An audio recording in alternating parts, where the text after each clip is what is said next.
Hello, all, and welcome to our recorded day. As you can see, I am recording from my home for the first time for you all.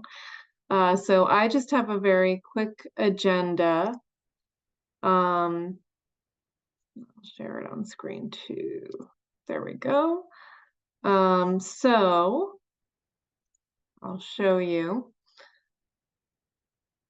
quickly. I'm not going to turn it into a PowerPoint yet. So we're just going to review instructions for the asynchronous activity that I have planned for tomorrow or when you watch this today. Then I'm going to discuss portfolio instructions and expectations.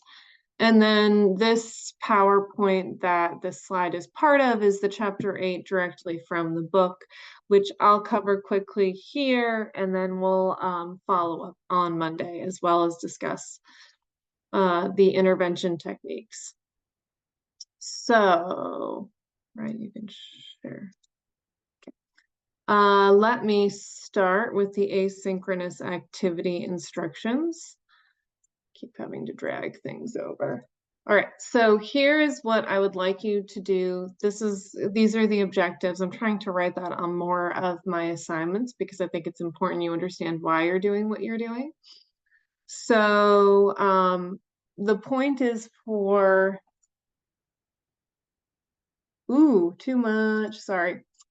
To understand and identify different types of clients, helpers, meet and support in human services settings.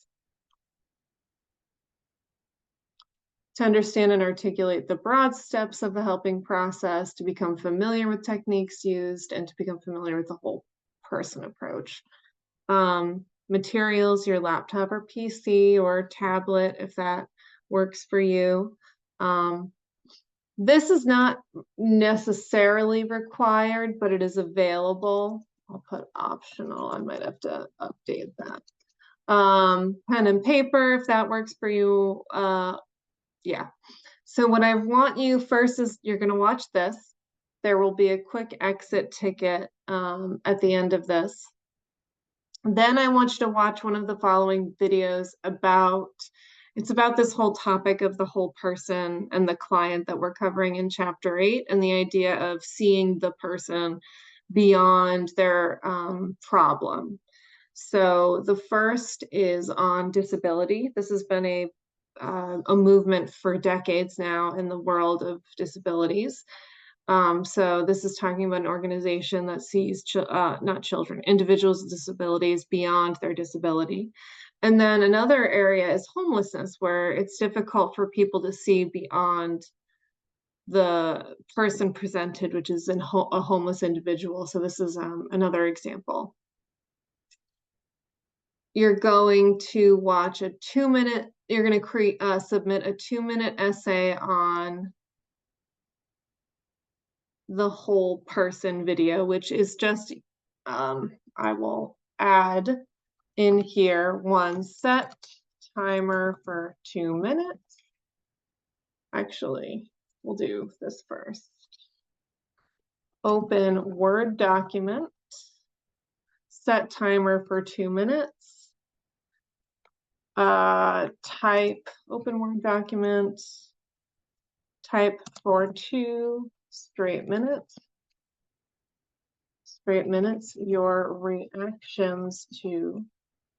Your immediate reactions to the video. What did you think? And then submit to Week 12 to Blackboard. Week 12, my apologies for not doing that sooner.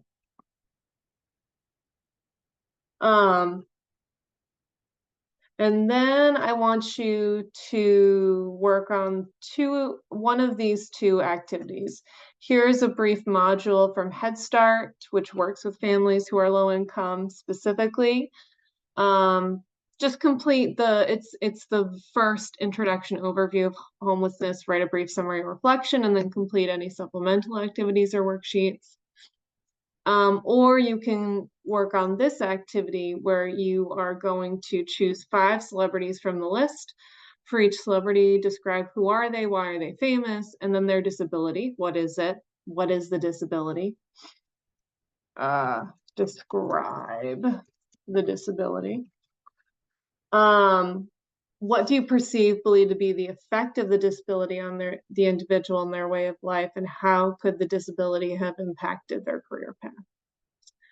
And then after you review, I want you to reflect on your own journey. How would each of these disabilities have influenced your path, and where are you now? Explain. And then, were you aware of these celebrities' disabilities? If you were, why and to what extent did you understand the impact? If not, why do you think you were unaware of their disability? And explain your answers. And this will also be submitted to the Blackboard assignment submission. This will be submitted to Blackboard assignment submissions, but I'll put a link in week 12 too, so it's easily accessible. All right, so we're done with that. Let's go to the portfolio instructions. What's on the side? My apologies. So this was the handout. Actually, here were the two handouts, options and instructions. So first, basically, you can create an electronic portfolio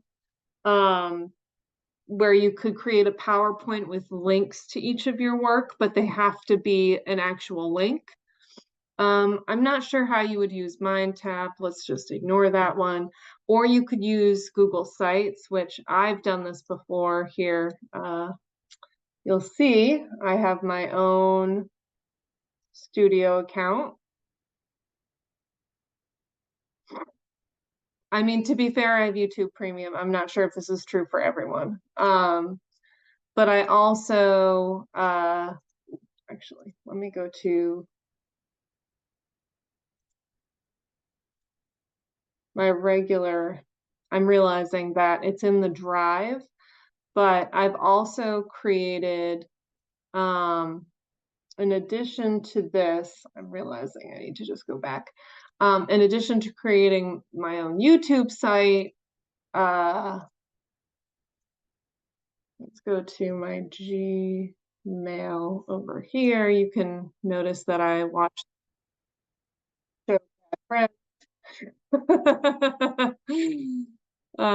good thing that wasn't anything inappropriate. Hold on, I just want to show you how easy it can be to create a site for a site on YouTube. I just didn't want you to all see my stuff here. So open my Google Drive here. So here's my Google Drive. And here, more, what else can I do? What is this? Google Sites? Is it that easy? I promise you, if you play around with it enough, it is incredibly easy to create a website where you can post all of your portfolio documents.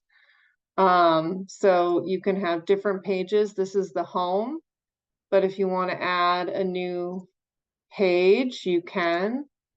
There's themes, there's inserting what you want into this particular page. So if I want to put content, if I want to add files from my drive, I can do that. It's my suggestion is that you all take some time to play around with this as a potential option for completing your portfolio. However, as someone who uses pencil and paper quite a bit, I am absolutely fine with creating a hard copy and handing it in to me at our portfolio meeting. But you cannot wait till the last minute to choose that option. You need to be prepared to submit it. Okay, so let's look at what's required. Here, the cover page just says my portfolio, table of contents, what's inside it, very simple. And I'm going to review an example in a second. Your career reflection is the only thing that might not be here because I made that an optional assignment. You won't lose points if yours is not there. Your values paper, which everyone did, your human services philosophy, which is either teaching, social services, mental health, whatever you chose to write your philosophy on. Your transcript, so for many of you, that could just be what you're working on right now or your high school transcript. Either way, it's just what can you get access to, because that's something that we would put in a portfolio, a resume. Now, we didn't go over this in class, but there are a lot of different websites. There's also the Career Center at our unit at CCRI that I can talk about on Monday. But a resume is something everyone should have. And don't worry if it's not high quality. I want you to put in some effort creating this document and include it in the portfolio. The quality of those documents is not really going to be what earns you points. It's more do they look professional? Does the portfolio look professional? Did you include everything that was required? Theory summary, and then the article review. These other entries are, this could be very helpful if you've done any of these types of work. If you've attended a professional development or a program, workshop, training outside of CCRI, you might want to include that. And here you see, this is how the portfolio will be graded. Okay, so let's look at an example of a portfolio. Now, this one is not exactly how yours might be. So here's Hannah Helper's Human Services portfolio. She's a teacher. She put a little image on her cover page. Here it's nice how she sectioned it off. So personal profile is just who she is, philosophy, resume, values log. Credentials are just what you've done. So that would be your transcripts, or if you have any type of certification, which you're not expected to. It could be helpful for those of you who currently work in early learning childcare centers, somewhere that requires CPR and first aid. If you have updated CPR and first aid, you can put a copy of that here. Here, critical thinking and reflective writing, that's where you put your theory summary and article review. Research is not expected of you at this point. Professional development is not expected of you at this point. So here we have the philosophy. Nothing special. This is a resume, not one that yours would look like. Here's your values log, nothing too special. All a Word document. Career reflection. Credentials, which isn't here. Degree audit, which isn't here, but that's more because we wouldn't, that's confidential. Sorry about that. And then critical and reflective writing. So see, there's nothing special. You meet the requirements, you'll do well. Okay. All right, so that's done. Save. All right. So discuss portfolio instructions and expectations. So I think there was something, some of you were wondering, how do I access my transcripts? So here's what I'm going to see myself. Let's go to CCRI. I imagine if I had to guess, it would be through my CCRI. Don't look at my stuff. So here, see, it won't show me any of what you can do. All right, so for students. So here's a question. Nope, not what I wanted. Transcripts. So transcripts. To order your e-transcript, so you must need your social security number. An electronic PDF is the easiest way. It's annoying that there's a processing fee. So here there is a link for ordering your transcripts. So if I were you,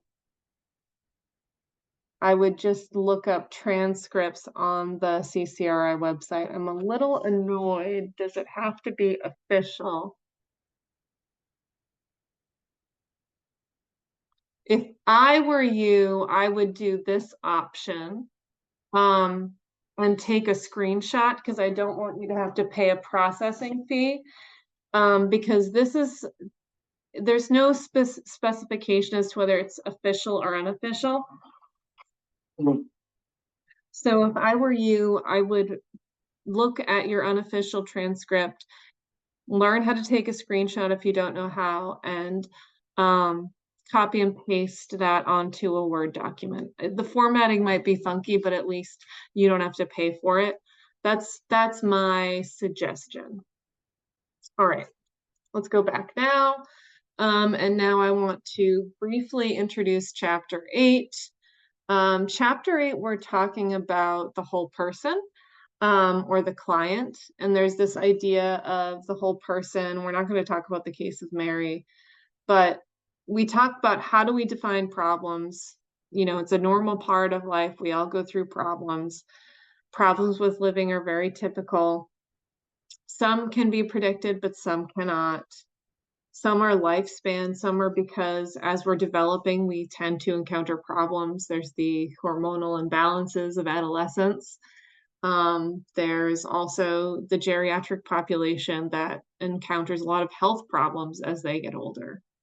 There can be cultural and lifespan issues intertwined. Life events can make a big deal. I'm trying to think of a nice example of how culture and lifespan intertwine, creating, I imagine in high school, this is a big, for someone who's not experiencing privilege, there may be a shift in what your culture is asking you to do with your life as opposed to what your culture is asking versus the dominant culture versus what is socially acceptable, right? So that is the lifespan. It's not situational. These are more things we can predict are going to happen. Situational are typically these crises or accidents, crimes, things that happen that we didn't expect to happen. Some people are in the wrong place, wrong time. Some people are the perpetrators, but others are often the victims. Some are based on our hierarchical needs. We talk a lot about this.